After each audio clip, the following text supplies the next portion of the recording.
While you sleep tonight, something is breathing right beneath your bed, hundreds of feet into the cold concrete, and it's looking for a way out.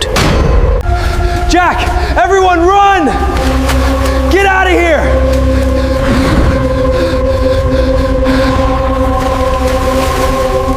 He screamed, supernatural. And the dragging sound returned. This time, it was coming from both directions. Suddenly, a chilling, inhuman screech echoed through the narrow concrete pipes.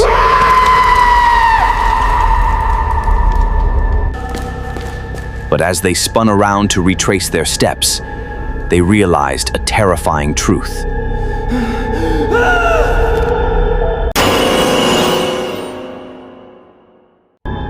I shouldn't be sharing this leaked tape. But what these three friends found deep down there will change how you look at the city forever.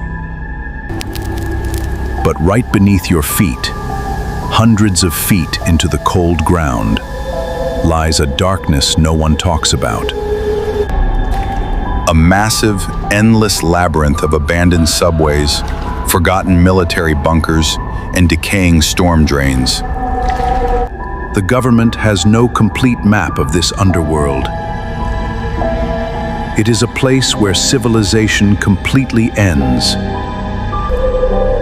They call them urban explorers, people obsessed with uncovering forbidden, dangerous secrets.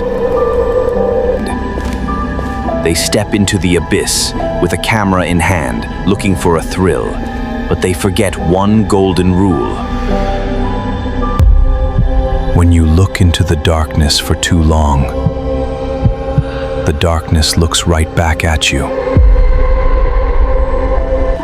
In these deep trenches, a parallel society has bred over the last few decades. The Tunnel People. Criminals running from the law, outcasts, and secret, dangerous cults who have completely forsaken humanity. Down here, there is no law. There is no police. There is only survival and malice. This is the real footage of three friends, Jack, Ryan, and Emily, who went down into the Las Vegas flood channels. I think we should turn back now. It was exactly 2 a.m. when they bypassed the warning signs and entered the concrete void.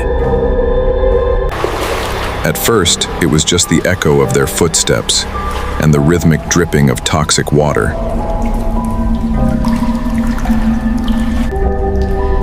But 2 miles deep, their smartphones lost all cellular signal. They were entirely cut off from the world. And that's when the microphone on Jack's camera captured a sound that shouldn't have been there. A low, dragging sound, like something heavy being pulled across the wet, jagged concrete. Jack stopped. He pointed his high-powered flashlight into the infinite darkness ahead.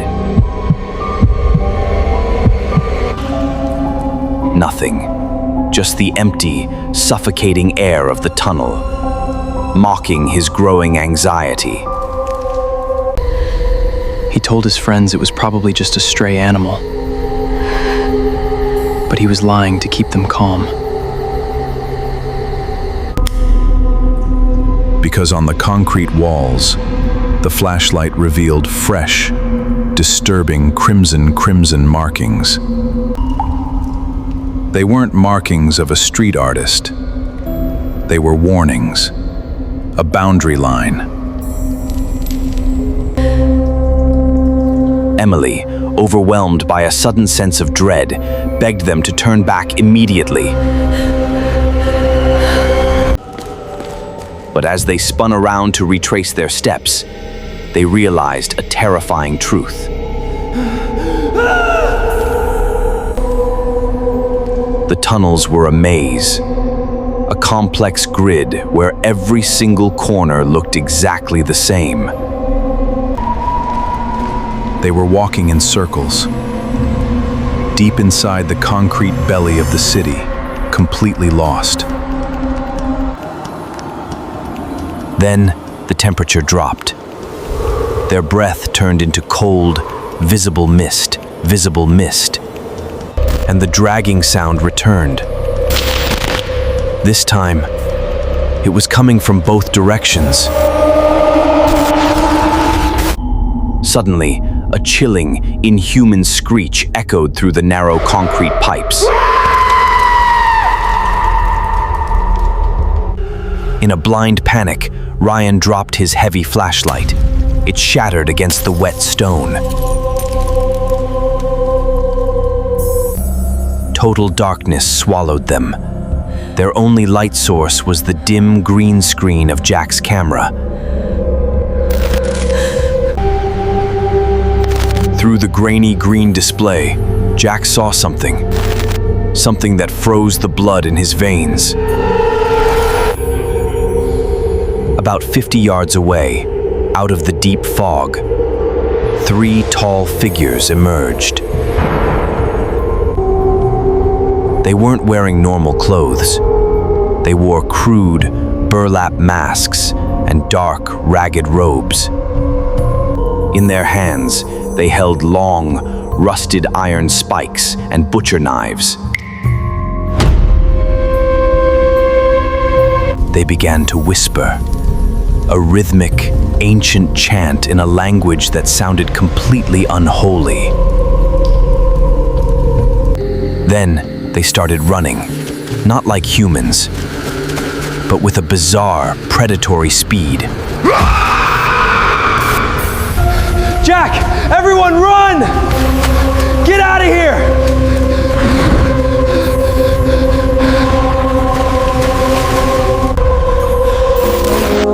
But before we go deeper, let us pause for a moment and talk about something close to the heart. You look at the stars, you walk through the crowded streets, but inside, you still feel entirely alone. Who is listening to your silent tears? The one who created the universe is closer to you than your own breath. Turn to the one God. He has been waiting for you. He is not a statue. He is not a picture. He is one, the supreme creator of the universe and the maker of all mankind. And now, let us step back into the dark labyrinth and continue our journey into that cursed tunnel. Their heavy breathing and desperate cries for help filled the narrow, claustrophobic air. Jack and Emily spun around to pull him up, but they were already too late. From the shadows, multiple dirty, pale hands wrapped around Ryan's legs. He screamed, kicking frantically, but the strength dragging him into the pipe was supernatural. Ryan! Jack reached out, but the camera caught Ryan's face vanishing into the permanent blackness. His fading screams were cut short by a brutal, sickening, wet sound.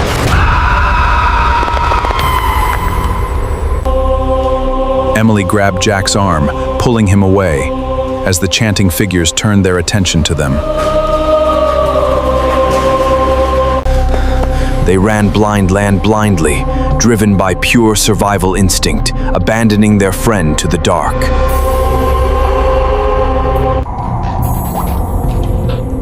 Ahead, a faint glimmer of moonlight filtered through a metal storm grate. Using their final ounce of strength, they scrambled up a rusty iron ladder. Jack pushed the heavy grate open and tumbled out onto the cold, wet asphalt of the city. They were safe, but their minds were permanently left behind in that underworld. The next morning, a passerby found Jack's dropped camera lying near the open storm drain.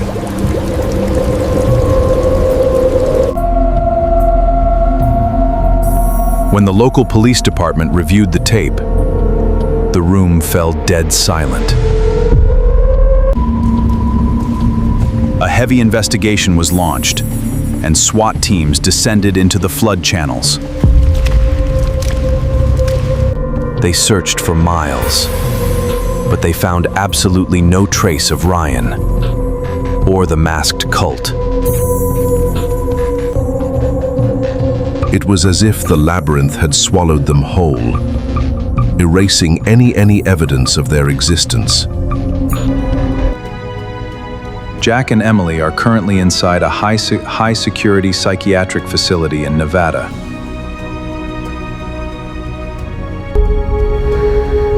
They haven't spoken a single word since that night.